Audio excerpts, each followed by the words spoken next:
what is the success rate of IVF? What is the maximum number a person can try? It's a very good question. How to choose the right IVF center? देखिए India में कोई national registry नहीं है, so giving a transparent और एक honest reporting बहुत जरूरी है. काफी मिथ IVF से रिलेटेड है. कभी कभी ऐसा होता है, रेयरली IVF में एक एम्ब्रियो डाला एंड ट्विंस हो गए. What about men smoking, men drinking? Do they also have to change? 40 to 50% कारण इनफर्टिलिटी का मेल्स की वजह से है.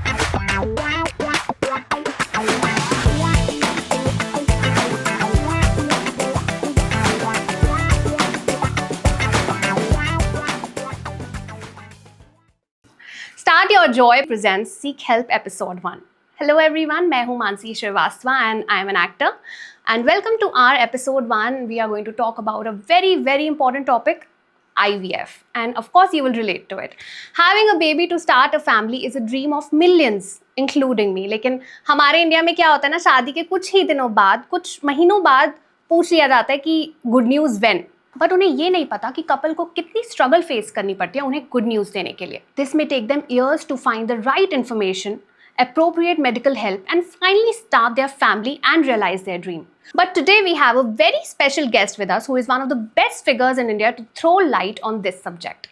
Please welcome Dr. Shweta Mittal Gupta, Senior Consultant and Co-Director at the Center of IVF, Sir Gangaram Hospital, New Delhi. With over 20 years of experience and 3,000 plus babies delivered, she was the first in India to complete advanced reproductive training from the National Board. A Dronacharya awardee and mentor to many, Dr. Gupta is known for combining clinical expertise with deep compassion. Whether you're just starting your family or you know someone who's planning a family, this conversation promises insight, hope, and clarity. Welcome to the show, ma'am. It's such a pleasure to have you here with us. Thank you so much. How are you feeling today?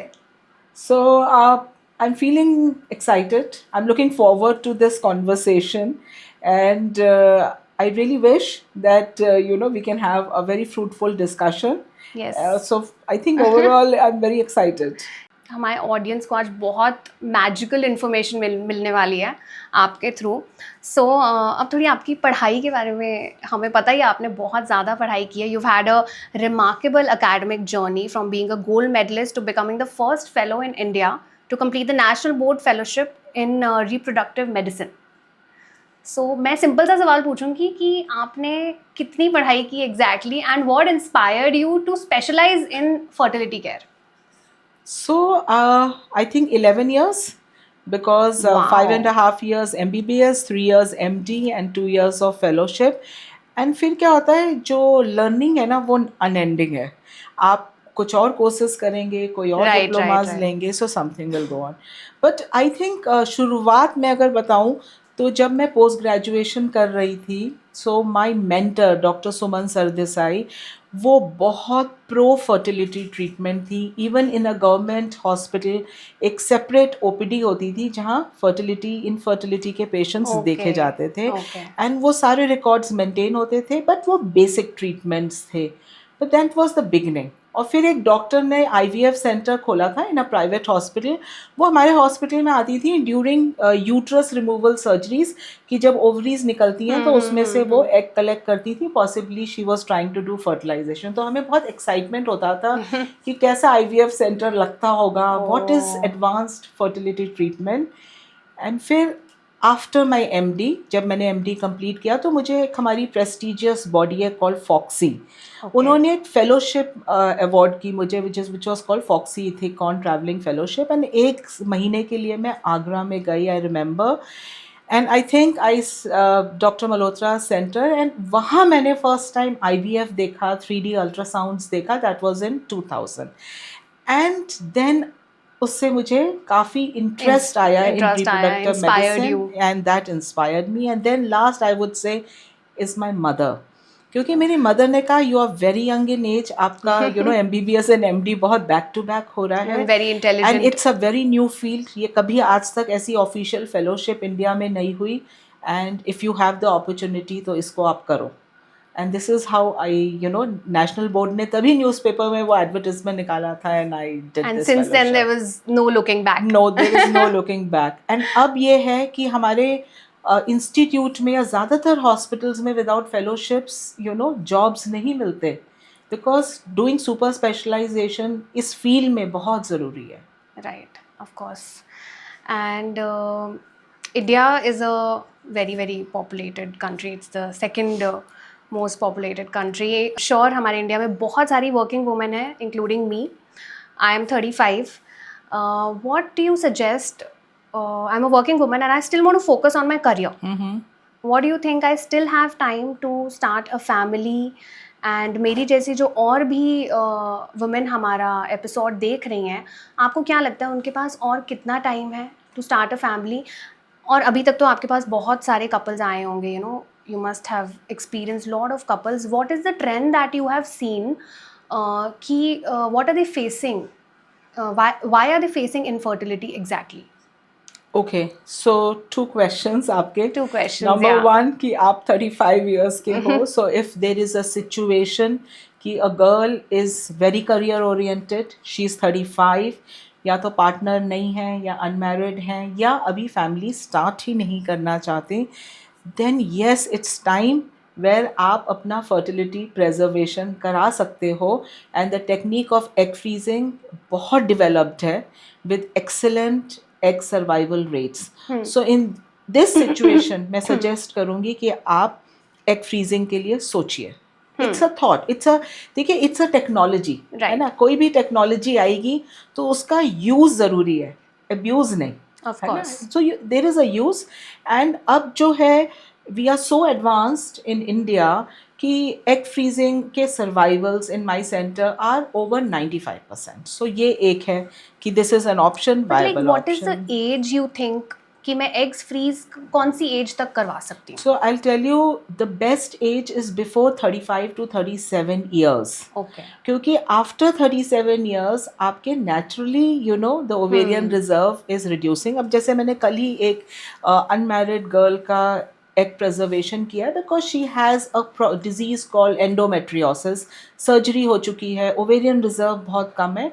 अब उनको एक cycle नहीं, may be 2 या 3 बार कराना पड़ेगा to freeze number of eggs. तो बहुत सारे इंडिकेशंस हैं where you can do it. No, of course, I have had friends Yeah. जिन्होंने freeze करवाए हैं eggs. I have not tried But that yet. doesn't mean कि आप but, naturally pregnant नहीं of हो course. सकते in future. I mean this is a notion.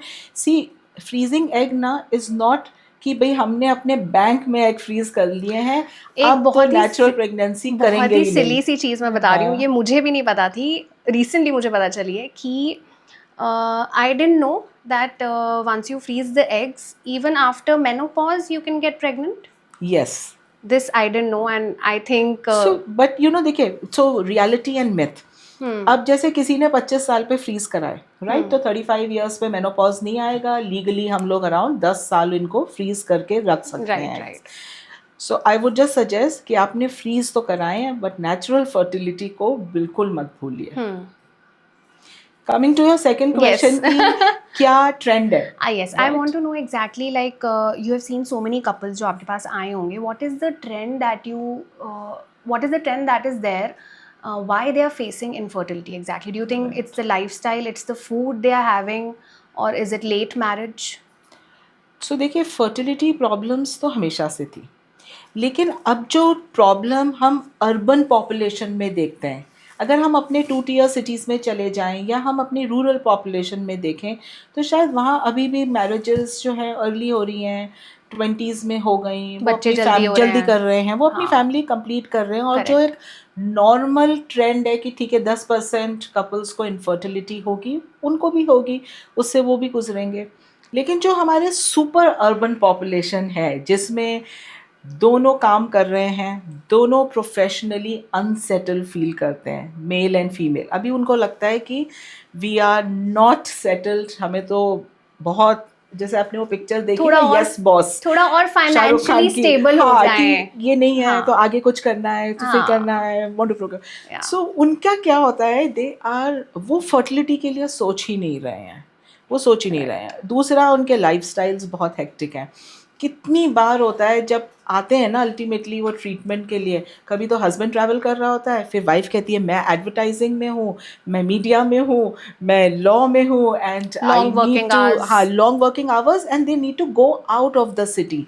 और बहुत से जॉब्स हैं जहाँ वो 15-20 डेज हैं ही नहीं. सो उनके लिए कुछ भी अरेंज करना मेरे लिए बहुत मुश्किल हो जाता है, timing for fertility treatment. Number right जो राइट मुझे राइट। लगता है इंडिया में अर्बन पॉपुलेशन में जो राइजिंग ओबेसिटी हो गई है, देखो हम ना बहुत अंडर नरिश्ड कंट्री थे पहले, बट अब अर्बन पॉपुलेशन ओवर नरिश्ड है। So obesity and obesity related infertility दोनों बॉयज़ एंड गर्ल्स में बहुत हाई है। हाँ। And third is smoking, vaping, right शीशा। राइट। शीशा smoking is as harmful. Too much of gymming with steroid intake.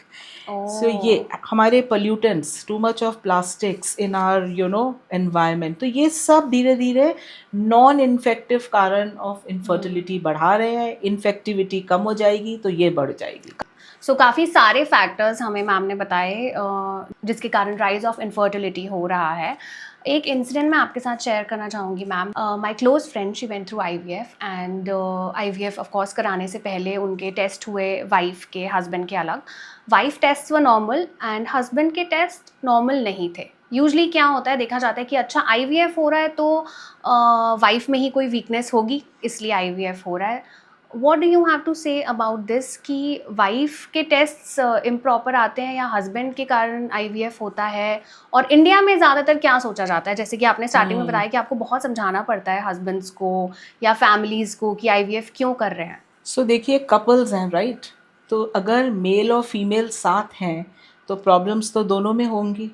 Just because एक महिला में यूट्रस है और प्रेगनेंसी उसे कैरी करनी है, बट उस प्रेगनेंसी कैरी करने के लिए उनको स्पर्म की भी ज़रूरत है। ऑफ तो कोर्स। अगर स्पर्म में डिफेक्ट है, चाहे वो ज़ीरो प्रोड्यूस हो रहे हैं, कम हो रहे हैं, मोटिलिटी कम है, या इतने कपल्स हमारे पास आते हैं, 3 विजिट हो जाती हैं और वो यही नहीं बता पाते कि उनके सेक्सुअल इंटरकोर्स हो ही नहीं पा रहा है।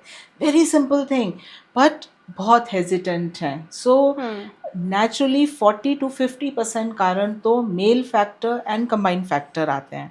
लेकिन मैं बहुत इंटरेस्टिंग चीज़ बताती हूँ। अगर मेरी ओपीडी में लड़की के फीमेल पेरेंट्स के पेरेंट्स आ जाते हैं, तो कहीं ना कहीं मुझे एक इनडायरेक्टली पता होता है कि कुछ तो ऐसी रिपोर्ट है जिसमें या तो उनकी ट्यूब्स ब्लॉक्ड आई हैं या ओवेरियन रिजर्व कम है।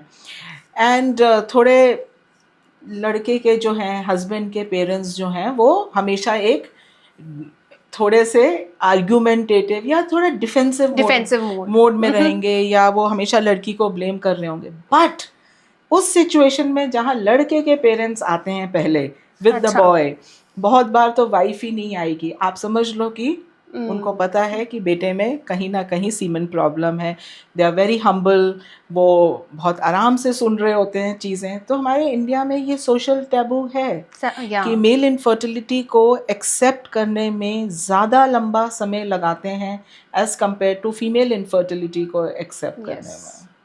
सो this is a major myth also Yeah. Actually, जो काफ़ियों को लगता है कि इनफर्टिलिटी अगर हो रही है तो वुमेन के कारण हो रही है। ऐसा नहीं है। It can be 50-50, it can be because of main also. एक और interesting cheese ma'am, I am a millennial person, I am a millennial daughter. हमें और मेरे साथ के और भी जो भी लोग हैं, हम सबको थोड़ा बहुत तो पता ही है आईवीएफ का। आज पूरा आपके थ्रू पता लग जाएगा। सो हमें थोड़ा बहुत पता है, बट हमारी मम्मियों को, उन्हें नहीं पता कम्प्लीटली व्हाट इज़ आईवीएफ। तो हमें भी इतनी knowledge of course growing up तो नहीं, बट इवन आफ्टर मैरिज या ऐसा नहीं हुआ कि कभी पूछा कि आईवीएफ भी एक ऑप्शन है। तो आई फील कि हमारी मदर्स को भी आईवीएफ की कंप्लीट नॉलेज नहीं है। So how can you explain the definition of IVF in very simple terms for our mothers? So मैं ये ना बहुत सिंपल वर्ड्स में ये कहूँगी कि जो प्रक्रिया ट्यूब में हो रही है, फेलोपियन ट्यूब्स जिसको हम नली कहते हैं, वो किसी भी रीज़न से अगर वहाँ नहीं हो पा रहा इन द बॉडी, और उस फर्टिलाइजेशन को अगर हम अपने एक टेक्निक के द्वारा बाहर कर रहे हैं आउटसाइड द बॉडी, फिर हम उसे इन विट्रो फर्टिलाइजेशन कह रहे हैं। In vitro vitro means fertilization. Outside the body, and Vivo होता है जब बॉडी के अंदर होता है। अब वो नली बंद है, ट्यूब्स Yes. बंद है, निकल गई, या सेकेंड हो सकता है जैसे मैंने बताया स्पर्म्स में बहुत प्रॉब्लम है, या तो है ही नहीं, हम सर्जिकली निकाल रहे हैं, या बहुत ही लो काउंट है, बहुत ही लो मोटिलिटी है, या अनएक्सप्लेन कारण है। सो 30% IVFs अनएक्सप्लेन रीज़न से होते हैं।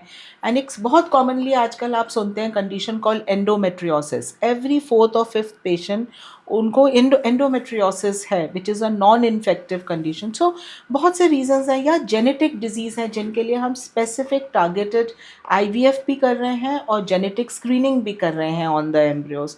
तो इन सब रीजंस में हम फर्टिलाइजेशन आउटसाइड द बॉडी का IVF करते दैट हैं। Is it. Yes. सो जो 5 दिन की प्रक्रिया बॉडी में हो रही है, उस प्रक्रिया को हम बाहर बाहर लैब करते में हैं। कर रहे हैं, एंड दैट इज IVF।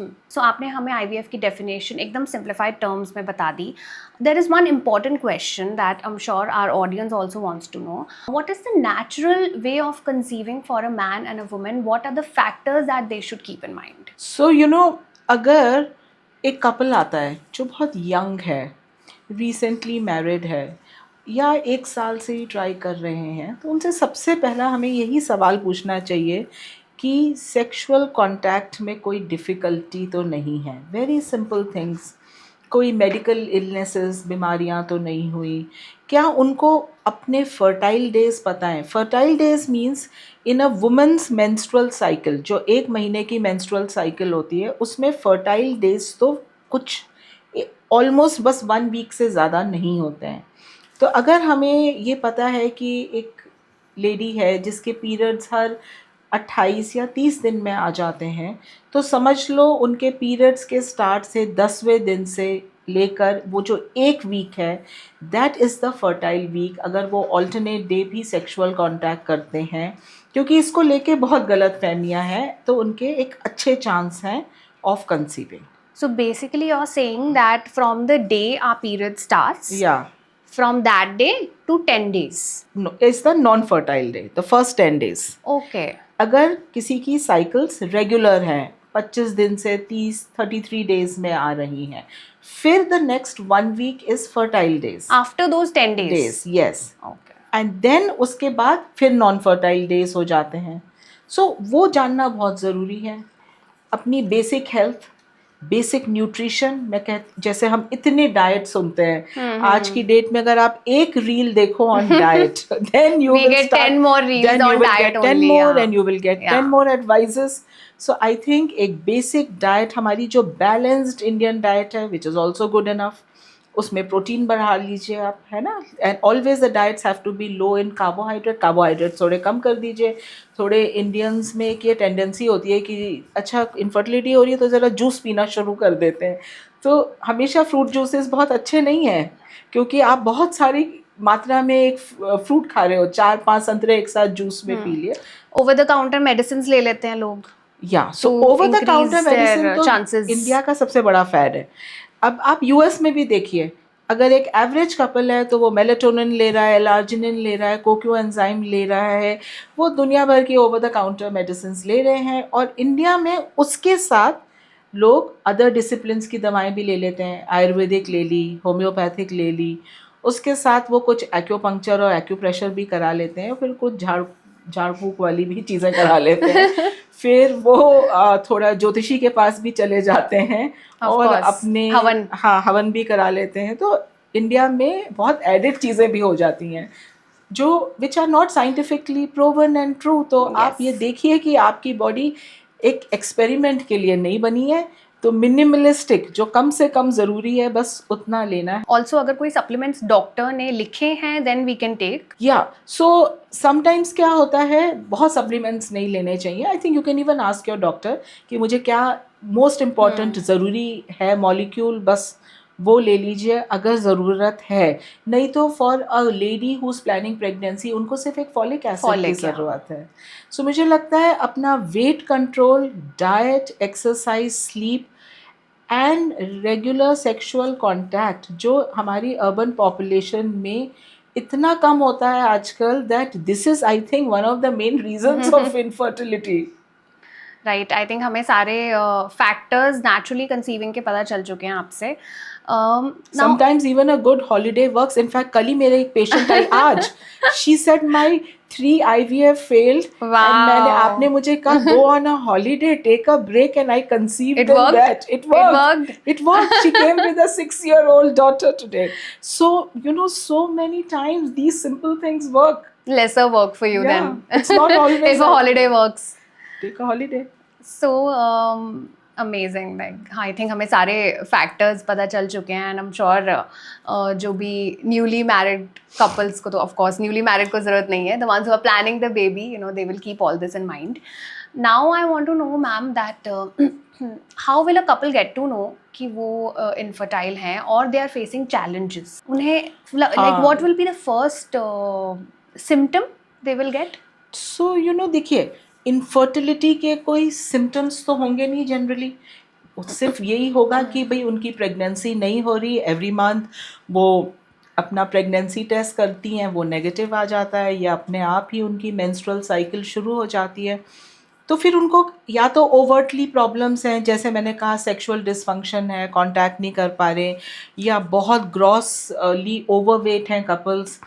उनको पता है कि जैसे फीमेल्स में साइकिल्स बहुत लेट हो रही हैं, तो उनको पता है कि वो शायद जल्दी आएंगी. बट एक एवरेज कपल जिसमें सब कुछ ठीक चल रहा है, तो वो 1 साल वेट करेंगे.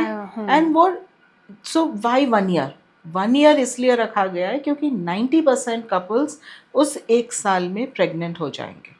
Right. लेकिन कब ये 1 साल का आंकड़ा नहीं फॉलो करना है. तो जैसे फीमेल एज, अगर फीमेल पार्टनर की एज 35 और उससे ज़्यादा है, तो 6 महीने में ही आ जाइए. Visit a specialist. देखिए इंडिया में ना बहुत अच्छा है, you don't have to go through general practitioner, फिर आप रेफर होंगे. Meeting a specialist is easy. Patients can decide वो गायनेकोलॉजिस्ट के पास जाना चाहते हैं लेवल 1, या वो स्पेशलिस्ट के पास जाना चाहते हैं. लेकिन अगर यही वाइफ की एज 40 एंड अबव है, तो फिर वो एकदम तुरंत अपना आ सकते हैं. They need not even wait for, नहीं, एटलीस्ट फर्टिलिटी इवैल्यूएशन कराएं. फर्टिलिटी इवैल्यूएशन तो वो तुरंत आए. सो मैंने भी एग्जैक्टली यही सोचा था कि 1 साल इज द राइट टाइम. 1 साल के टाइम के बाद if they are facing any problems, they should definitely visit the gynecologist. So the couples, like, what is the first thing they should do in this case? Like, visit the gynecologist? Yeah. So the first thing होगा, I would say, अगर सारे test जो general हैं वो हटा दें, तो 3 specific test जो बहुत ज़रूरी हैं. एक, हस्बैंड का सीमेन एनालिसिस, वो होना ज़रूरी है properly in a good lab, जो स्टैंडर्डाइज लैब्स हैं. नंबर 2, हम एक अल्ट्रासाउंड करेंगे कि उनकी ओवेरियन रिजर्व ठीक है, यूट्रस ठीक है, कोई फाइब्रॉइड्स नहीं है, पॉलिप्स नहीं है, ओवरी का वॉल्यूम ठीक है. ऑफ कोर्स हिस्ट्री तो सब लेते ही हैं शुरू में. और तीसरा, इन सम केसेस ओवेरियन रिजर्व हम चेक करेंगे. एंड लास्टली एक ट्यूबल टेस्ट, एक बेसिक ट्यूबल टेस्ट होना बहुत ज़रूरी है. सो अगर 3 इम्पॉर्टेंट टेस्ट हैं, सो I would say semen analysis, tubal test, and to know कि इनका ओवेरियन फंक्शन कैसा है. This test is before starting the IVF journey. Yes. Or before deciding that you want IVF or not. This is basic infertility. So अब like for example अगर एक couple ने ये सारे टेस्ट भी करवा लिए, then what should they do? Like should they decide what IVF center to choose, or like how should they go about it? So at the moment IVF picture में नहीं आता. IVF पिक्चर में आएगा for extreme cases. जैसे couple अभी आए हैं recently, and उनको जस्ट एक बेसिक इवैल्यूएशन हुआ. सो बहुत सारी चीज़ें, ट्यूब्स ब्लॉक्ड आई, तो उनको फिर एडवांस टेस्ट बताया जा सकता है लाइक लैप्रोस्कोपी. अगर उनकी ट्यूब्स भी खुली हैं, सीमन में बहुत ज़्यादा प्रॉब्लम आई, तो we will of course repeat semen analysis दोबारा कराया जाएगा. कुछ हार्मोन टेस्ट कराए जाएंगे मेल पार्टनर के, मे बी अल्ट्रासाउंड कराया जाएगा, if required even genetic test कराया जाएगा. फिर हम डिसाइड करेंगे do they need advance treatment, या वो अभी अपनी फर्स्ट पड़ाव पे हैं. तो ऐसे करके I would suggest, I would say कि 70% कपल्स तो लेस देन IVF प्रेग्नेंट हो जाएंगे विथ स्मॉलर प्रोसीजर्स. अब जैसे हम रेफरल सेंटर हैं, सो नेचुरली मेरे पास पेशेंट आएंगे जो ऑलरेडी कई साल ट्रीटमेंट करा चुके हैं. सो द रेफरल या मैं IVF जो एडवाइस करूँगी वो ज़्यादा फ्रीक्वेंटली होगी. लेकिन अगर हम पूरे अपने भारत को देख लें, तो उसमें कितने इनफर्टिलिटी के पेशेंट्स को IVF की ज़रूरत होगी, वो कम होगी, बट जब ज़रूरत होगी तब उनको ये एक्सेप्ट कर लेना चाहिए. Right. And of course IVF से पहले there is IUI. Yes. IUI भी आप बोलेंगे कि उससे भी गुजर के अगर वो भी नहीं सक्सेसफुल हुआ then they do IVF. Yes. तो जैसे आप हमारी एक सिंपल सी एक कंडीशन है पॉलीसिस्टिक ओवेरीज, जो बहुत कॉमनली सुनते हैं. इनफैक्ट पेशेंट मेरे पास आके कहेंगे हमें ना पीकॉस हो गया है. तो कहती हूँ पीकॉस क्या होता है? सो पॉलीसिस्टिक ओवेरियन सिंड्रोम. अब उसमें वो थोड़ी ओवरवेट भी हैं, ओवुलेशन भी स्किप हो रहा है, सो साइकिल्स लेट हो रही है. अब इनको आईवीएफ की बिल्कुल ज़रूरत नहीं है. इनको जस्ट मेडिकल ट्रीटमेंट की ज़रूरत है विच विल असिस्ट, कि वो हेल्प करेगा कि वो ओव्यूलेट करें.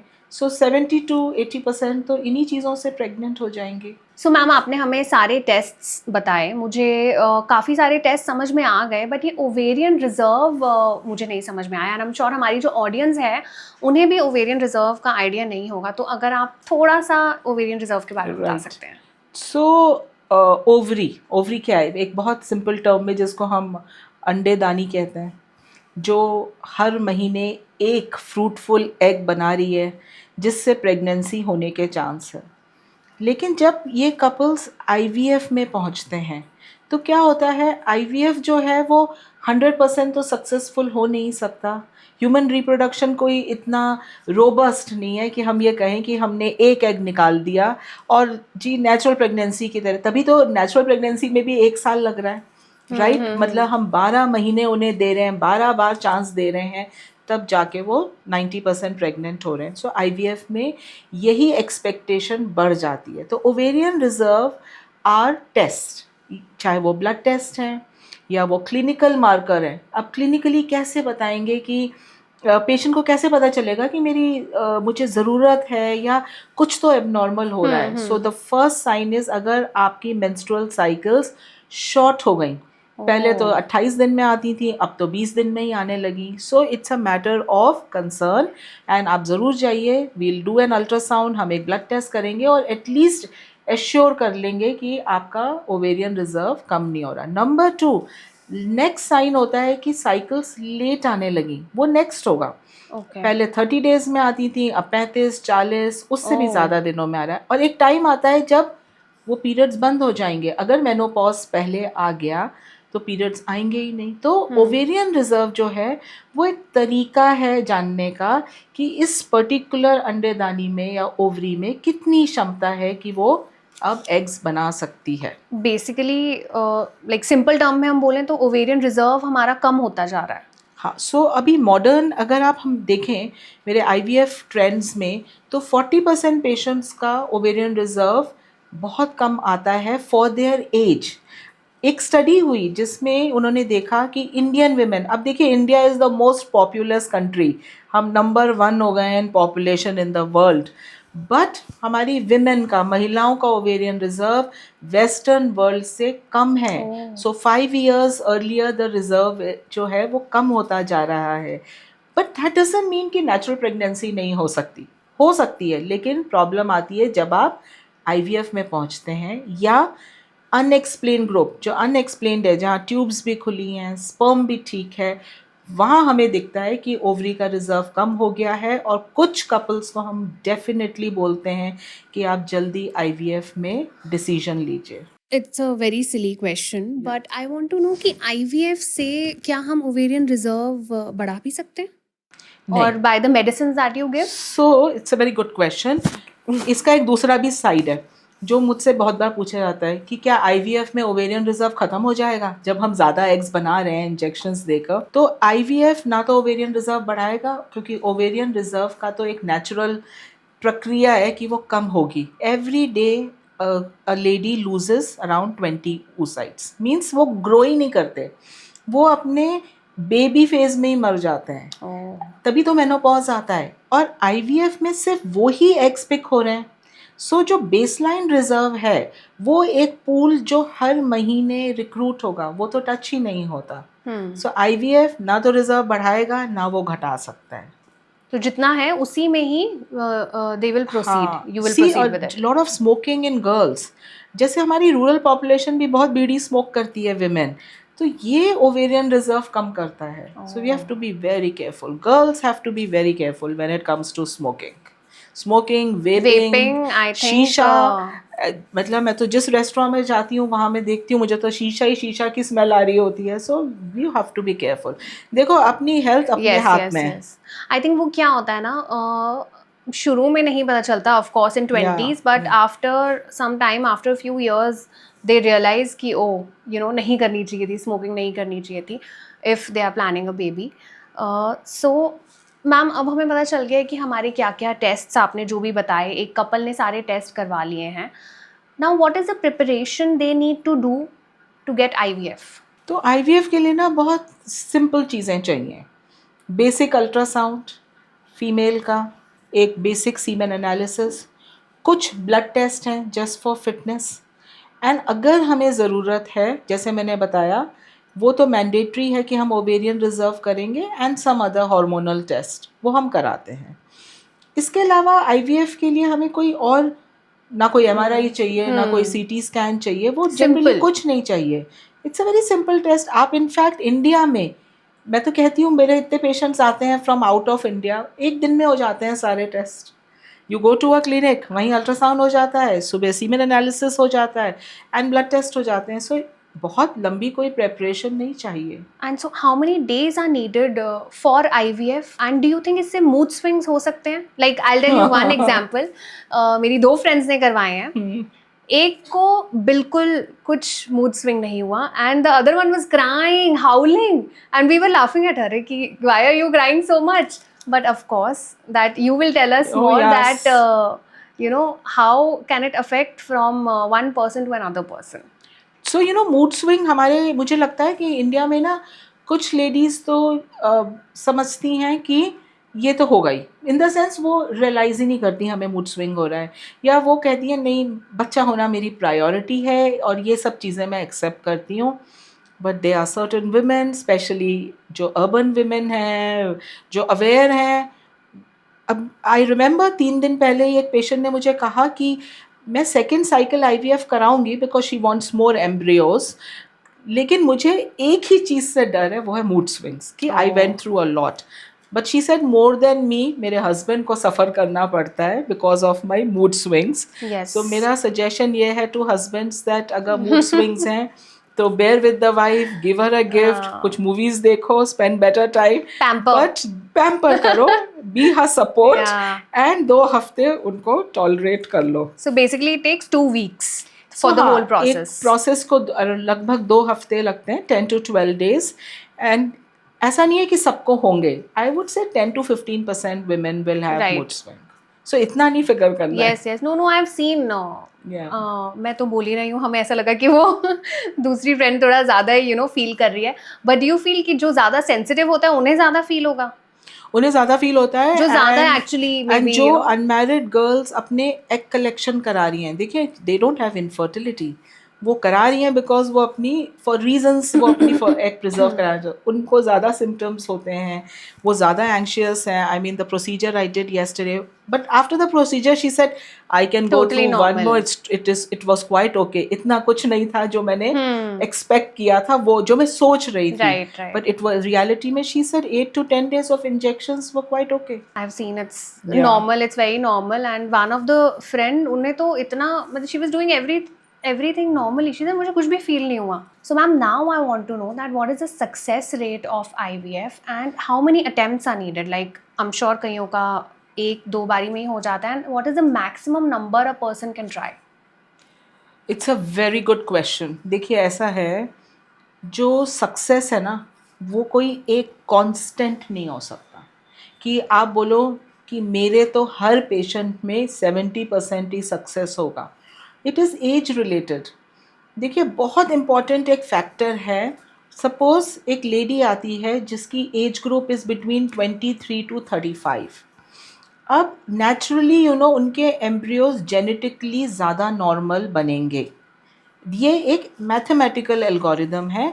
तो अगर उनके 2 एडवांस्ड एम्ब्रियो बन गए, जैसे जिसे हम ब्लास्टोसिस कहते हैं, तब आई am expecting 60 to 70% pregnancy rate. But यही एक लेडी 35 के बाद आई, तो अब आपके ओन सेंटर का क्या प्रेगनेंसी रेट है, आप या what is the age related pregnancy rate. Now between 35 to 39 may be she will need 3 advanced embryos blastocysts, क्योंकि अब जेनेटिक एबनॉर्मलिटी बढ़ गई है. So between 3 embryo transfers, like हमारे So सेंटर 3 में attempts. सिंगल एम्ब्रियो ट्रांसफर होता है. So I would say between 3 embryo transfer I am expecting कि एक जना प्रेग्नेंट होगा, या between 2 embryo transfer, and then it will be a 60%. बट यही एज 40 से ज़्यादा हो गई, अब इनको ज़्यादा एम्ब्रियोज चाहिए. So the success is totally dependent upon what is the female age, कितने अच्छे गुड क्वालिटी एम्ब्रियोज हैं. एंड एक started cycle, see one started IVF cycle में आपके कितने एम्ब्रियोज बने. So success depends upon that. Younger patient में on an average implantation is around 60%, So- which is very good. So ma'am, by 1 embryo transfer and by 2 embryo transfer, like what do you mean? Like एक ही time पे 2 embryos हाँ. insert होते हैं? सो देखिए ऐसा है, अगर आपको अपने मल्टीपल प्रेगनेंसीज, ट्विंस, लोगों को बहुत अच्छा लगता है. कपल्स आते हैं और हमें कहते हैं मेरे ट्विंस कर दो, मेरी फैमिली कंप्लीट हो जाएगी, nice similar looking, same dresses they are going to be wearing. But आप ये नहीं रियलाइज़ करते, जब ट्विंस हो जाते हैं और जब वो कपल्स मेरे पास आते हैं, तब वो बताते हैं कितना मुश्किल था to go through the pregnancy. Because twins के डेफिनेटली कॉम्प्लिकेशन रेट्स ज़्यादा हैं, right. More chances of miscarriages, bleeding episode ज़्यादा हैं, ग्रोथ डिस्क्रिपेंसी बहुत ज़्यादा है. आई रिमेंबर मेरी अपनी ओन नीस के स्पॉन्टेनियस ट्विंस हो गए. She was shocked, she didn't know what to do, क्योंकि दोनों हस्बैंड वाइफ जॉब कर रहे हैं. अब उनको नहीं समझ में आ रहा है, एक नैनी 2 नैनी क्या करें बाद में. Right, so this is the step we took 10 years बैक. हमारे सेंटर में हमने ये एक स्टेप लिया दैट जब हमारा इम्प्लांटेशन रेट इतना हाई है with such good pregnancy rate, तो हमें सिंगल एम्ब्रियो ट्रांसफ़र करना चाहिए. And to do single embryo transfer, वो हमें एडवांस्ड एम्ब्रियो बनाना ही है, which is blastocyst. So this is the only way you can reduce. अगर मल्टीपल एम्ब्रियोज डालोगे तो मल्टीपल प्रेगनेंसीज twins होंगे, होंगे. या इवन ट्रिपलेट I होती हैं. think- because in India law तो 3 एम्ब्रियोज भी अलाउ कर रहा है, but they are Yes. Saying put 2. So I would say that अगर किसी सेंटर का ट्रिपलेट रेट या ट्विन रेट बहुत हाई है, देन इट इज़ टाइम कि अब आप सिंगल डालो, because you will get very good pregnancy rates. I think even I am learning about this for the first time, that this is also possible, single embryo transfer. Yes. Because India में या mostly हमने भी जो भी cases देखे हैं, सबको यही लगता है कि IVF है तो IVF से तो ट्विंस होते हैं. मैं तो जब भी किसी डॉक्टर का वीडियो देखती हूँ एंड वहाँ वो बहुत खुशी खुशी डिक्लेयर कर रहे होते हैं दैट 2 बच्चे हैं और पेरेंट्स को 2 बच्चे दिए आपने, बट मुझे तो लगता है कि this is not a required result of IVF. The required result of IVF is a Oh. healthy singleton pregnancy, because Amazing. अब जैसे मेरी OPD में there are hardly few complications because singleton pregnancy and normal pregnancy की तरह वो चलती हैं. They just take iron, calcium, so they are way easier. And one more, I'm very curious to know that IVF करवाने के बाद can they do normal delivery?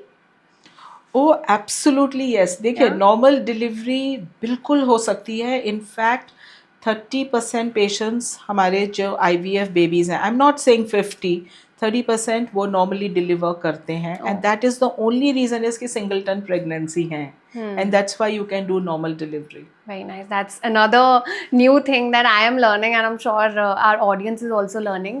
So ma'am, अब आपने हमें IVF के बारे में completely बता दिया. अब मैं आपसे ये जानना चाहती हूँ कि एक नॉर्मल मिडिल क्लास फैमिली को अपने दिमाग में क्या कॉस्ट रखना चाहिए अगर उन्हें IVF करवाना है. तो अगर आप एक रेंज भी दे सकते हैं IVF करवाने के लिए, वो क्या बजट दिमाग में रखें? देखिए अभी भी ना IVF अगर हम इंडिया में देखें, अगर हम इंडिया को इंडिया से कंपेयर करें या इंडिया को वेस्टर्न वर्ल्ड से कंपेयर करें, तो अगर हम पहले देख लें वेस्टर्न वर्ल्ड में तो US में या UK में कोई भी IVF cycle less than 15 to 20 lakhs नहीं होती. ओह, तभी तो इतने कपल्स जो इंडियन ओरिजिन सब- के हैं वो इंडिया में आते हैं. सब इंडिया आते हैं. और जो इंडिया में है एक IVF साइकिल, पहली बात आप ये समझिए कि हमें बहुत ज़्यादा लो कॉस्ट पे नहीं जाना चाहिए. देखिए एक इंफ्रास्ट्रक्चर है, बहुत इम्पॉर्टेंट है कि आपका equipment, your staff, your embryologist, clinicians,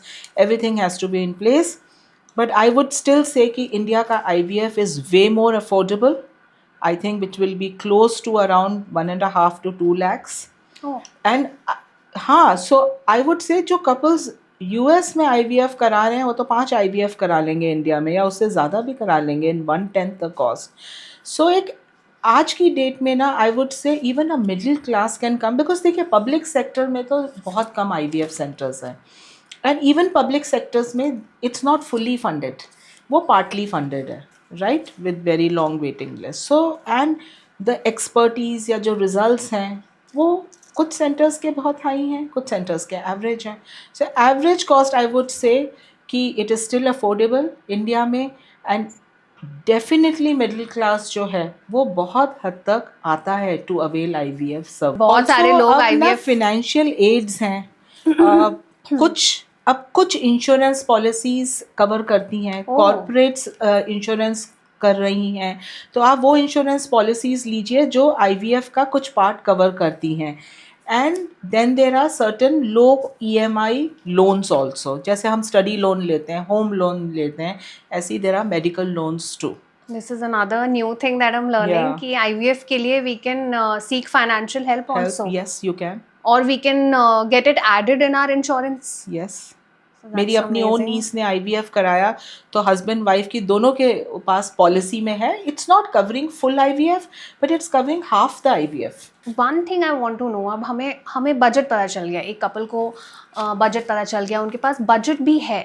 अब इतने सारे IVF सेंटर हैं, how to choose the right IVF centre, और they should do the Google research and the reviews, या फिर जैसे आप कह रहे हैं कि ट्विंस चाहिए तो ट्विंस वाले सेंटर्स का वो फोकस अब वहाँ पे इंडिया में देखें. तो ऑटो रिक्शा के पीछे भी आपको एडवर्टिजमेंट्स दिखते हैं. सो आई थिंक कपल्स को ना इंटेलिजेंट होना पड़ेगा. एक देखिए, इंडिया में कोई नेशनल रजिस्ट्री नहीं है जहाँ पे पब्लिश हो कि आपका असलियत में प्रेगनेंसी रेट क्या है, बट कैसे चूज़ कर सकते हैं पेशेंट्स आईवीएफ सेंटर को, कि उस आईवीएफ सेंटर की क्या स्टैंडिंग है, उसमें कितनी एक्सपर्टीज़ है, कितने क्लिनिशियंस हैं, उनका क्या एक्सपीरियंस है, कितने एम्ब्रियोलॉजिस्ट हैं. बहुत इम्पॉर्टेंट है, जैसे हमारे हर आईवीएफ साइकिल में एम्ब्रियोलॉजिस्ट ज़रूर मिलते हैं पेशेंट्स को.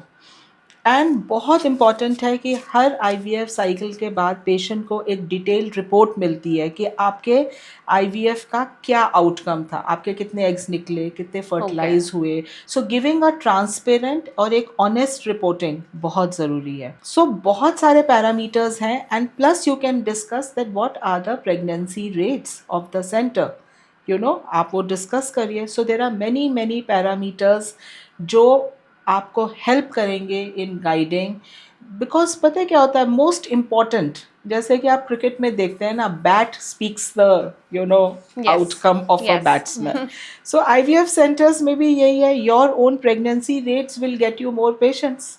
करेक्ट. सो जितने आपके रिजल्ट्स होंगे, पेशेंट टू पेशेंट आएंगे, एक happy patient will be happy to send you more patients. So this is how patients get confidence, and that is purely through results right. Also अगर and transparency, ethical work, I feel. Also अगर single embryo चाहिए तो आपके पास आए. बिल्कुल. with high implantation rate. Definitely IVF की cost से काफ़ी कम है, क्योंकि जब वो यूज़ करेंगे उन एग्स की, तब वो फर्टिलाइजेशन की कॉस्ट देंगे, राइट. राइट. अभी तो वो सिर्फ एग्स निकाल रहे हैं, सो सिर्फ वो एंड कॉस्ट इज देयर देंगे. लाइक एनुअल फी?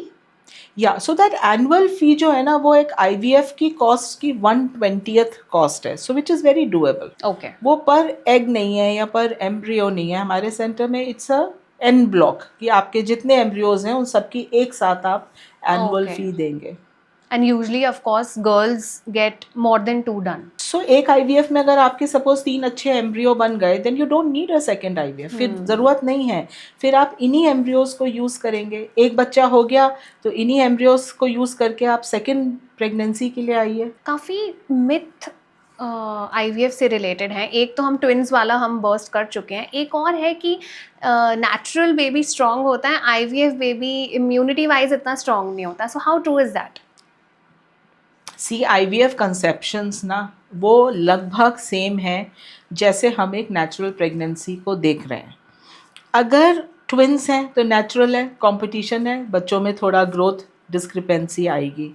अब अगर हम सिंगल बेबीज़ को कंपेयर करें, रादर ये देखा गया है कि आईवीएफ बेबीज़ जो फ्रोज़न एम्ब्रियो ट्रांसफ़र जो हम फ्रीज करते हैं, बिकॉज उन मीडियाज़ में ग्रोथ फैक्टर होता है, तो वेट थोड़ा ज़्यादा है as compare to naturally conceived pregnancies. Number 2, जो कंजेनाइटल एबनॉर्मलिटीज़ हैं, जिनको हम फिज़िकल हैंडीकैप्स बोलते हैं, वो बहुत मार्जिनली हाई हैं। मार्जिनली मीन्स अगर नॉर्मल पॉपुलेशन में 2% हैं, तो वो IVF बेबीज़ में शायद 3% हैं।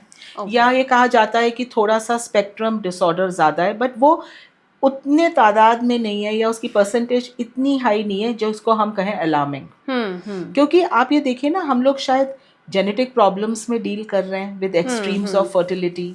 सीवियर मेल फैक्टर है तो उनको शायद जेनेटिक प्रॉब्लम ज़्यादा है, तो वो बच्चे में एक slightly, but overall there is no increase risk as such जिसके लिए हम कोई अलार्मिंग डिस्कशन करें। एक और क्वेश्चन या मिथ है कि नहीं, बट एक एक्चुअल केस है that I want to tell you कि one of the senior couple that I know, उन्होंने पहले IVF करवाया और उसके बाद उन्हें नेचुरली ट्विंस हो गए। सो ये ऐसा केस आई एम श्योर आपने भी देखा होगा। सो नेचुरली ट्विंस हो सकते हैं, जो जिसे हम कहते हैं कि दे आर एक एग बना एंड इट डिवाइडेड इनटू 2, सो वो हो सकता है, which is not unheard. In fact कभी कभी ऐसा होता है, रेयरली IVF में एक एम्ब्रियो डाला एंड ट्विंस हो गए, बिकॉज जैसे ही एम्ब्रियो डाला वो 2 में डिवाइड हो गया, so it's like a monochorionic. But ऐसे कोई आपने साइंटिफिक चांसेस देखे हैं कि एक बार किसी कपल ने IVF करवाया और उसके बाद नेचुरली भी उनके चांसेस इंक्रीज हो गए फर्टिलिटी के? ऐसे बहुत से केसेस हैं, बहुत से केसेस हैं, एक नहीं, स्पेशली जहाँ पे ट्यूब्स खुली हैं और उन्होंने अनएक्सप्लेन रीजंस के लिए प्रेगनेंसी कराई, तो उसमें तो बहुत हाई चांसेस होते हैं कि नेक्स्ट प्रेगनेंसी खुद से हो जाएगी। सो मैम, हमने वुमेन्स लाइफस्टाइल के बारे में काफ़ी बात कर ली, women smoking, women drinking. What do you have to say about men's lifestyle? What about men smoking, men drinking? Do they also have to change? उन्हें भी अपने आप में कुछ चेंज लाना पड़ेगा IVF के लिए, कि नहीं कि बस हाँ कर दी, IVF कर लिया तो अब वो स्मोकिंग ड्रिंकिंग कर सकते हैं? देखिए, ऐसा है, अगर 40 to 50% कारण इनफर्टिलिटी का मेल्स की वजह से है, तो नेचुरली उनका लाइफस्टाइल भी मेल फैक्टर को बहुत ज़्यादा अफेक्ट कर रहा है। अब मैं आपको बताऊंगी छोटे छोटे एग्जांपल्स कि क्यों आदमियों को भी, पुरुषों को अपना लाइफस्टाइल बदलने की ज़रूरत है। जो लोग ओवरवेट हैं सपोज़, और जो बहुत अल्कोहल ले रहे हैं, ड्रिंक कर रहे हैं ज़रूरत से ज़्यादा, बहुत आसान होता है। हस्बैंड मेरे पास हमेशा के कहते नहीं मैं तो ज़्यादा नहीं पीता, बस 3 दिन हो जाता है मेरा। फिर वाइफ कहेगी नहीं ये तो 5 दिन पीते हैं, फिर वो बोलेंगे नहीं ये 1/4 बॉटल तो ख़त्म कर लेते हैं जब ये पीते हैं। तो बहुत लोगों को लगता है कि हम तो बहुत कम ड्रिंक कर रहे हैं, बट वो क्या करता है, वो आपके लिवर से मेटाबोलाइज होगा और फिर क्या करेगा, वो फीमेल हार्मोन्स को बढ़ा देगा मेल पार्टनर के शरीर में, और उससे स्पर्म प्रोडक्शन कम हो जाता है। सो ये एक काम कर रहा है। अब एक्सेसिव स्मोकिंग क्या कर रहा है? एक्सेसिव स्मोकिंग, निकोटिन, जो निकोटिन है उसी तरीके के कई मतलब इन हंड्रेड्स ऐसे टॉक्सिक प्रोडक्ट्स हैं जो स्पर्म का DNA डैमेज कर रहा है। सो काउंट्स डिक्रीज हो रहे हैं, मोटिलिटी डिक्रीज हो रही है, स्ट्रक्चर एबनॉर्मल हो रहा है, और इसकी वजह से जब कपल्स IVF में आते हैं तो आप देखोगे कि बहुत पुअर फर्टिलाइजेशन हुआ, एग फर्टिलाइज ही नहीं हुआ तो बहुत कम हुआ, या जब हुआ तो पुअर एम्ब्रियोज बने। ये कारण है जो मेल्स शायद नहीं समझ पाएंगे, बट ये उनकी वजह से भी हो रहा है। और फोर्थ होगा कि अर्ली प्रेगनेंसी लॉस हो सकते हैं, कि जस्ट प्रेगनेंसी तो आई लेकिन हार्ट बीट ही नहीं आती, वो लॉस हो गया।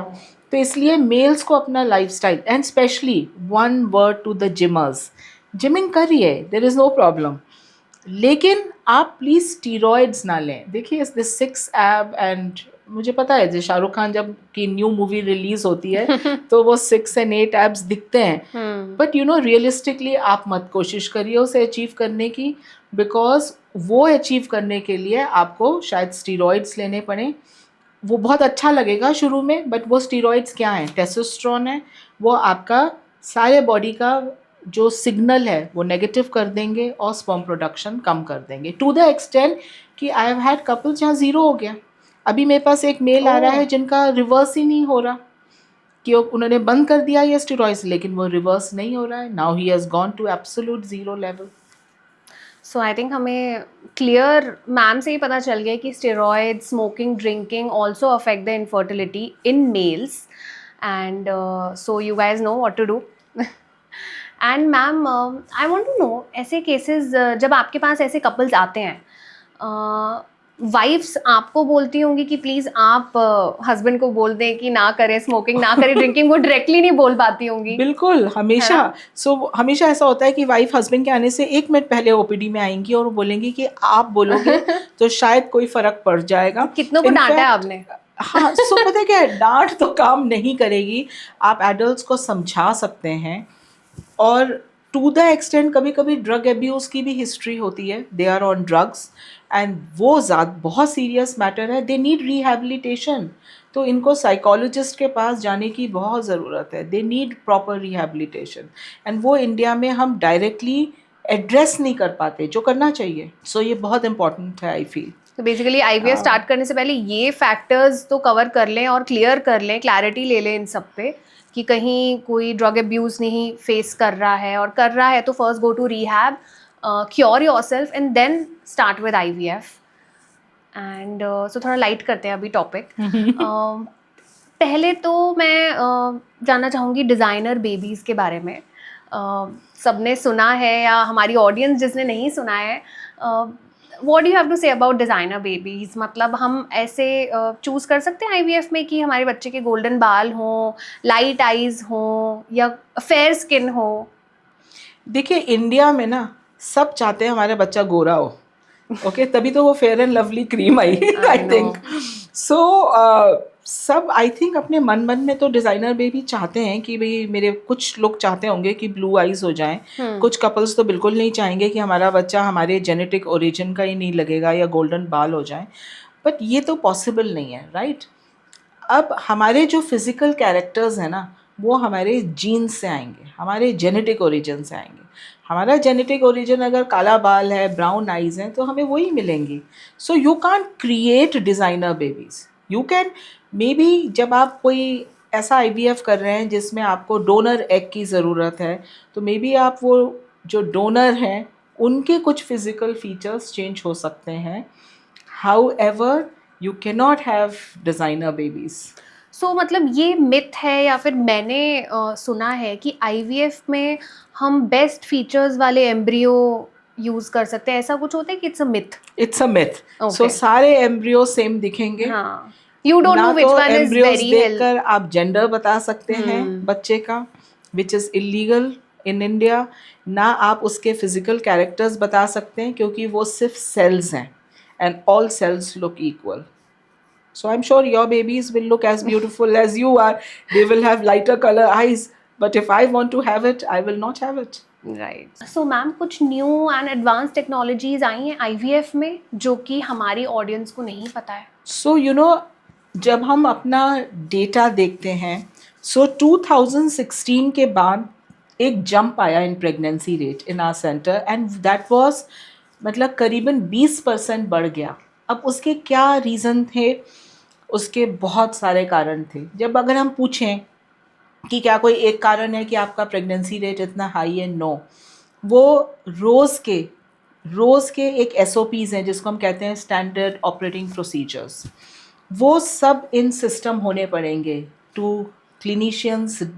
डायग्नोसिस, स्टिमुलेशन प्रोटोकॉल्स ले लो, आपकी एग कलेक्शन टेक्निक ले लो, वहाँ से culture conditions, your incubators, your media, ये बेसिक हैं जो बहुत इंपॉर्टेंट है. Fertilisation technique, ICSI. लेकिन जो एक लैंडमार्क चेंज आया शुरू में, वो था जिस तरीके से हम एम्ब्रियो फ्रीज करते थे. So that was vitrification. Okay. पहले स्लो फ्रीज टेक्निक थी, अब वो एक फास्ट टेक्निक है, और अब एक अल्ट्रा विट्रिफिकेशन और आ गया है. उसमें हम और एडवांसेस देखें तो हमारा जो सेंटर है वो एक एडवांस सेंटर है for genetic screening of different diseases, जिसको हम PGT कहते हैं. I wanted to know more about your center. जो हम एडवांस्ड एज, महिलाओं की एज ज़्यादा है उनको ऑफर करते हैं, 39 ईयर्स से ज़्यादा हैं वो, या हस्बैंड वाइफ में से कोई जेनेटिक कैरियर है जिसकी वजह से बहुत सारे अबॉर्शंस हो रहे हैं, या जैसे बच्चे में डिजीज़ है थैलेसीमिया, जो माँ बाप से आई, माँ बाप तो कैरियर थे लेकिन बच्चे में वो एक्सप्रेस हो गई।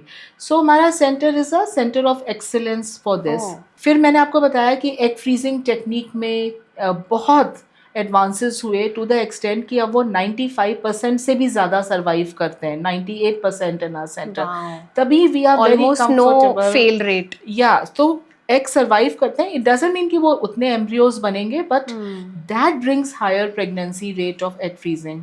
फिर स्पर्म सिलेक्शन की बहुत सारी टेक्निक्स आ गई। कुछ AI लेड एडवांसेस भी आए हैं। अब world is working on AI and definitely in the next 5 years बहुत सारी AI टेक्नोलॉजीज आएंगी, sperm selection, embryo selection, automation आएगा जो एम्ब्रियोलॉजिस्ट को असिस्ट करेगा, क्योंकि क्या है हर लैब के प्रेगनेंसी रेट सेम नहीं है, तो उनको और आई वुड से अपस्ट्रीम करने के लिए ये अब आएंगी, बट बेसिक टेक्नोलॉजी वहीं रहेगी। बेसिक जो आपका एक्सपीरियंस है या वो एक्सपर्टीज़ है वो नहीं ख़त्म हो सकती जस्ट बिकॉज AI आ गया, या tagging of embryos so that कोई मिक्सिंग ना हो एम्ब्रियोज की। सो वो है technology which is very important. Basically success rate काफी बढ़ गया है या सक्सेस रेट this डेफिनेटली बढ़ा है advances. Because of these advances. And now you all know that you have to meet ma'am if you want to get IVF done. You have to approach her or her center. So हमारे audience को काफ़ी information मिल चुकी है, काफ़ी हमारे सवालों के जवाब मिल चुके हैं। अब क्यूरोसिटी हो रही है हमें कि आप अपने एक्सपीरियंस से अगर हमें बताएं। सो मुझे याद है एक बार on a Sunday I remember एक एम्ब्रियो ट्रांसफ़र मैंने किया फॉर अ लेडी जिनको एंडोमेट्रियोसिस के साथ बहुत लार्ज एडिनोमायोसिस था। एडिनोमायोसिस होता है जहाँ पे यूट्रस इफेक्ट हो जाती है और साइज जो था वो 3 गुना ज़्यादा हो गया था, एंड काफ़ी डिफ़िकल्ट एम्ब्रियो ट्रांसफ़र था। And after the embryo transfer मुझे लगा बस अब ये बिल्कुल नेगेटिव आ जाएंगी, इट्स वेरी डिफ़िकल्ट। एंड इतना अच्छा लगा आफ्टर 11 डेज जब उसका बीटा HCG पॉजिटिव आया। Not only beta HCG positive आया, प्रेगनेंसी अच्छी चली, she delivered a very healthy child. So I felt that हाँ एक अच्छा एम्ब्रियो, इवन दो डिफ़िकल्ट था एम्ब्रियो ट्रांसफ़र, काफ़ी समय लगा, बट वो एम्ब्रियो राइट जगह प्लेस हुआ। यहाँ पे आई वुड से एक्सपीरियंस एंड एक्सपर्टीज़ का डेफिनेटली काम आता है। लैब हमेशा बहुत प्राइम रहता है जहाँ आपके एम्ब्रियो बनते हैं, and yes, success could be achieved. Yeah, very recently I remember a girl who has come from UK. उनकी एक IVF pregnancy हुई थी बहुत पहले, but she lost and एक very different diagnosis was made कि placenta में ये abnormality है and this and that. उसके बाद उन्होंने कई IVF कराए in UK, कई embryo Like how transfer many? कराए, I think around 4 after that. And फिर वो दिल्ली आई, she came to my centre and then I did 1 IVF जिसमें उनके 3 या 4 एम्ब्रियो बने एंड 2 एम्ब्रियो ट्रांसफर्स हमने किए, इम्यून थेरेपी भी दी and lot of different treatments दिए। She did not succeed and then last embryo उनका आई थिंक बचा था एंड शी सेड डॉक्टर क्या करें, and I said okay transfer करेंगे बट हम वापस जाएंगे on basic natural cycle, endometrium बनाएंगे, मिनिमलिस्टिक मेडिकेशंस देंगे and she's pregnant right now. She is in her 4th month. So sometimes very difficult things you have to do, sometimes you have to go back to basics and just doing some bar bar embryo transfer करने से ही success आ जाएगी। कभी कभी patients को बहुत rarely immune therapy की ज़रूरत है या दे need advance procedures like era, जैसे इम्प्लांटेशन नहीं हो रहा। तो मुझे लगता है one shoe can not fit all. Yes. एक ट्रीटमेंट तो हर किसी के लिए है नहीं, हर पेशेंट स्पेशल है, हर ट्रीटमेंट डिफरेंट है और वो उसके लिए उसके हिसाब से आपको टेलर मेक करना पड़ेगा to get success. But ma'am I am sure miraculous से ज़्यादा इसमें एक्सपर्टीज बोलेंगे तो बेटर है, जिसमें लाइक आपकी एक्सपर्टीज ज़्यादा है, so you could help them, you could guide them and then you can say कि ये miracle हो गया कि after 8-9 trials also she conceived. I would say कि genetics का भी बहुत important role है in IVF। जैसे हमारे पास कई केसेस आते हैं जैसे थैलेसीमिया है बच्चे को, सिकल सेल डिजीज़ है, लैंडाउ डिजीज़ है, बहुत सारी हैं जिसमें पेरेंट्स जो कैरियर हैं तो उनको तो कोई डिजीज़ नहीं दिख रही, या उनके पहले कोई 1 2 3 बच्चे अफेक्टेड हैं और डेथ हो गई बच्चों की, तो अब हम उनको जेनेटिक स्क्रीनिंग से ऑफ़र करते हैं विच इज़ कॉल्ड PGT-M। तो ऐसे बहुत से केसेस हैं जो डिलीवर होते हैं और उनको वो डिसीज नहीं पास और फिर वो कंप्लीट डिजीज एलिमिनेशन है फैमिली से। दैट्स द बेस्ट थिंग कि बच्चे में डिजीज नहीं है तो उसके आगे जनरेशन में भी नहीं होगी फिर। Very nice. तो अगर किसी को ऐसे डिसीज हैं then they can definitely go for IVF। Yes, most common indication इसमें आता है थैलेसीमिया, क्योंकि इंडिया में एक मेजर बच्चों को थैलेसीमिया मेजर है जस्ट बिकॉज माँ की स्क्रीनिंग नहीं हुई इन प्रेगनेंसी। ओह, आपने मैम एक टर्म मेंशन किया एंडोमेट्रियोसिस। मैंने सुना तो है बट मुझे क्लियरली नहीं पता है वो क्या है, एंड बहुत हमारी फीमेल्स को नहीं पता होगा। If you can in simplified term tell us what is endometriosis. देखिए, एंडोमेट्रियोसिस एक नॉन इन्फेक्टिव कंडीशन है, इन्फेक्शन नहीं है, नॉन इन्फेक्शन है, जिसमें जैसी आपकी यूट्रस की लाइनिंग बनती है उसी प्रकार का टिश्यू आउटसाइड द यूट्रस बन जाता है। अब देखिए, आउटसाइड द यूट्रस नहीं बनना चाहिए क्योंकि हर महीने यूट्रस की लाइनिंग तो शेड हो जाती है, लेकिन वो अगर ओवरी के आसपास बन गया, ओवरी के अंदर बन गया, ट्यूब के आसपास बन गया एंड वो वॉश आउट ही नहीं हुआ तो क्या होगा, वो वहीं ग्रो करता रहेगा, ओवरी में वो सिस्ट बना देगा, ट्यूब्स को वो चिपका देगा, कभी कभी तो इंटेस्टाइन्स भी चिपक जाती हैं, कभी कभी इतनी सीवियर एंडोमेट्रियोसिस होता है कि लोगों को लंग्स में भी दिखता है, इंटेस्टाइन्स में भी दिखता है, रेक्टम में भी दिखता है। तो endometriosis can be as painful condition which शायद एक नॉर्मल पर्सन उसको एक्सपीरियंस ही ना कर पाए, एंड रफली उसको डायग्नोज करने में काफ़ी साल लग जाते हैं क्योंकि पेनफुल नहीं होता। क्योंकि क्या होता है, पेशेंट जाता है पेन करके तो उनको पेन किलर्स मिलते रहते हैं कई साल, तो जब तक उसका प्रॉपर डायग्नोसिस होता है, इनफैक्ट वो एडोलेसेंस से ही स्टार्ट हो जाता है। तो एडोलेसेंस में बोला जाता है कि अरे ये तो आपकी फर्स्ट फ्यू मेंस्ट्रुअल साइकिल्स हैं, ऐसी ही होगी, इरेगुलर होगी। सो बहुत ज़रूरी है कि हम उस पर ना उसको जल्दी डायग्नोस करें। अल्ट्रासाउंड से ये डायग्नोज कई बार अल्ट्रासाउंड भी नहीं पिक करेगा अगर बहुत माइल्ड एंडोमेट्रियोसिस है, सिम्टम्स ही सिर्फ आपको बताएंगे। और जिन पेशेंट्स को है endometriosis they can go ahead with IVF। Yes, तो आफ्टर ट्रीटिंग इट और अलोंग विद इट। तो जितना सीवियर एंडोमेट्रियोसिस होगा उतना उनके हाई चांस होंगे कि वो IVF में लैंड अप करेंगे। Okay, and so endometriosis and fibroids वाले पेशेंट्स दोनों IVF करवा सकते हैं। फाइब्रॉइड्स जनरली क्या होता है, फाइब्रॉइड्स डोंट नीड IVF शुरू में। फाइब्रॉइड्स का है if they are large in size या वो कैविटी के पास उनको ऑब्स्ट्रक्ट कर रहे हैं, so you need surgical removal, उसको सर्जरी के द्वारा निकाला जाता है। तो उसके बाद IVF करवाने में कोई डर तो नहीं ना? सो फाइब्रॉइड निकालने के बाद उनको IVF प्राइमरीली नहीं चाहिए, बट अगर उनको उसके साथ कोई और एसोसिएटेड कंडीशन है जैसे ट्यूब्स ब्लॉक्ड हैं या एंडोमेट्रियोसिस है, then they need IVF। Okay, because एक केस है like someone I know, so for them I wanted to ask that they can go ahead with IVF. If someone has had surgery twice for fibroids, तो उसके बाद भी IVF या फिर naturally they can conceive. They can go through IVF, yes. Once you have, एक बार आपने uterus better कर दी तो फिर अगर कोई रीज़न है जिसके लिए उनको IVF की ज़रूरत है, then definitely they can go through it. So ma'am, आपने हमारे बहुत सारे सवालों का जवाब दे दिया है। Now I want to know आपकी तरफ से कोई एडवाइस या सजेशन जो हमारी ऑडियंस फॉलो करे या फिर आप सबको देना चाहती हैं। तो मुझे लगता है आई वांट टू से be happy, be very positive, क्योंकि ये जो रोड टूवर्ड्स फर्टिलिटी है ये अनएंडिंग नहीं है। इसमें अबाउट 80 to 90% लोग तो खुशी ही पाएंगे। सो बी वेरी पॉजिटिव। जो आप अपने लेवल पे कर सकते हैं वो है अपना लाइफस्टाइल, तो उसको बदलिए, उसमें एक रूटीन लाइए जिसमें एक्सरसाइज और राइट डाइट लीजिए। Other than that, make friends, watch movies, अपने पार्टनर के साथ हॉलीडेज पे जाओ, spend good time, enjoy with your family and be positive. मुझे लगता है ये इम्पॉर्टेंट है। Wonderful. I think best advice दे दी है मैम ने.